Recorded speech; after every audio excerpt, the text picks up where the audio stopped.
Hello Virgo, Sun, Moon, Rising, and Venus Signs. Kamusta kayo? Sana po'y nasa mabuti kayong kalagayan. Welcome back po sa Star Tarot. Kung bago kayo dito, welcome din kayo. Thank you sa inyong support. I truly appreciate it. God bless you all. Virgo, pauna mensahe po ninyo ay the world energy. Napakaganda rin nito kasi this is about completion, this is about achievement, this is about success, no? Celebration, masaya.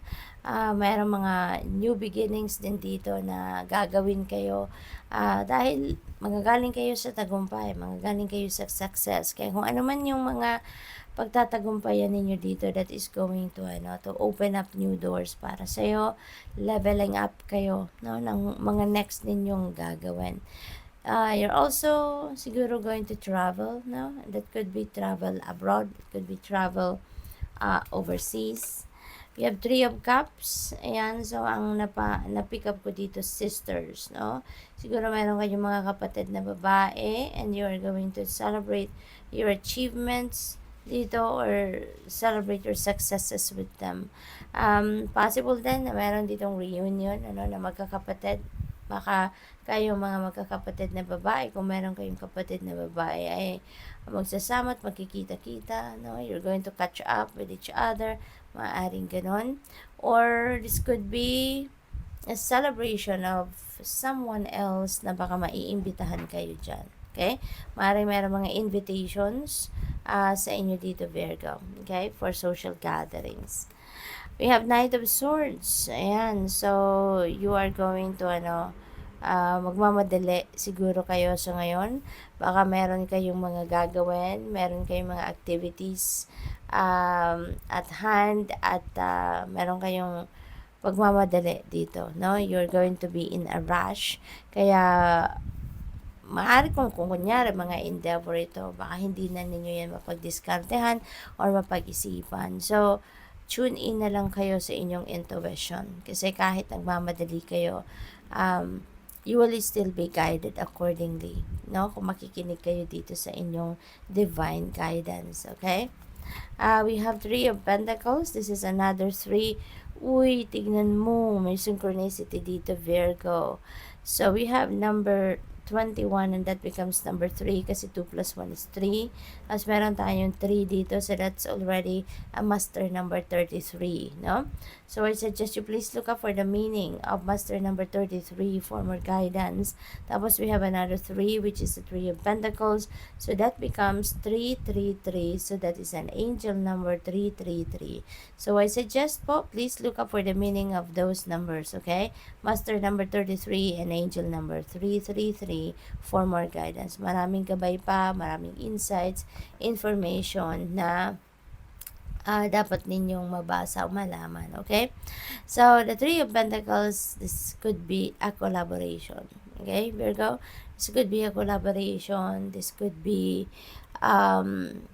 pagtutulungan, no? Maaring sa ginagawa ninyo, merong mag-o-offer ng tulong sa'yo, or baka gustong makipag-partner sa'yo, or baka kung ano man task ito sa trabaho, baka merong mag-o-offer, no, na tulungan ka. So, this is really good kasi meron kayong help na parating sa kung ano man ang gagawin ninyo or ginagawa ninyo.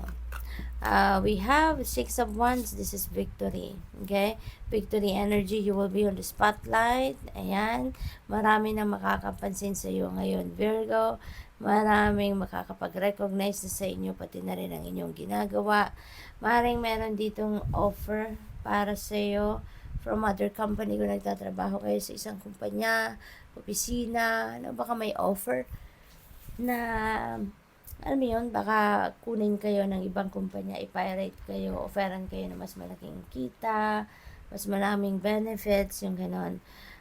Kung sa social media kayo, mas magiging sikat na kayo sa ngayon, there will be more people, no, na makaka-recognize sa iyo, there will be more subscribers, followers, mga ganon, sa inyong mga content.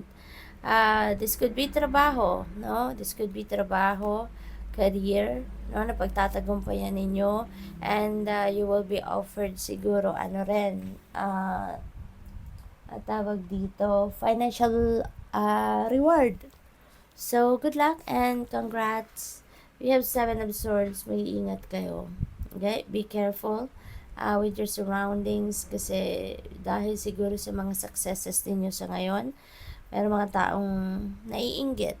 Diba? Meron mga taong ayaw na umangat ka. Diba? Kaya maaaring naghihintay sila ng pagkakataon, nagta-timing kung kailan kanila masabotage, kailan kanila mabudol, mascam, anything that they can do para to take you down. Kaya mag-iingat kayo sa mga taong nasa paligid ninyo. Okay? Be aware of what you share, information, mga ganon, with other people because they might use that to sabotage you. Okay? Ingat, doble ingat. Pakinggan ninyo lagi ang iyong intuition because it will always send you a signal if there is something off-key with the person that you're dealing with. Okay? King of Cups. Ayan. This is, pinapakita sa iyo or pinapahayag sa inyo ng universe dito that your intuition are on point, your psychic abilities are on point, kaya gamitin nyo yan sa ngayon para magabayan kayo, no? Maraming downloads maaaring pinapadala sa inyo ngayon ng universe to guide you on how you're going to navigate your current circumstances sa ngayon. We have 2 of Pentacles. Ang sipag ninyo, marami kayong ginagawa, kaya naman hindi malayong may mag-offer sa iyo ng tulong, hindi malayong may mag-offer sa inyo ng support, ng assistance dito in any way, in any form, no? At saka balance, no? Ibalik ninyo yung balance sa sarili ninyo, Virgo, kasi parang aligaga kayo lagi, busy kayo lagi, you are workaholic ng dati, kaya siguro aside from that, marami talaga kayong iniisip. You have too much on your plate, no? Kaya kayo, as much as possible, give yourself time as well, self-care, okay? Para lagi kayong nasa on top of your health. So good luck. Thank you for watching. Love and light. Namaste.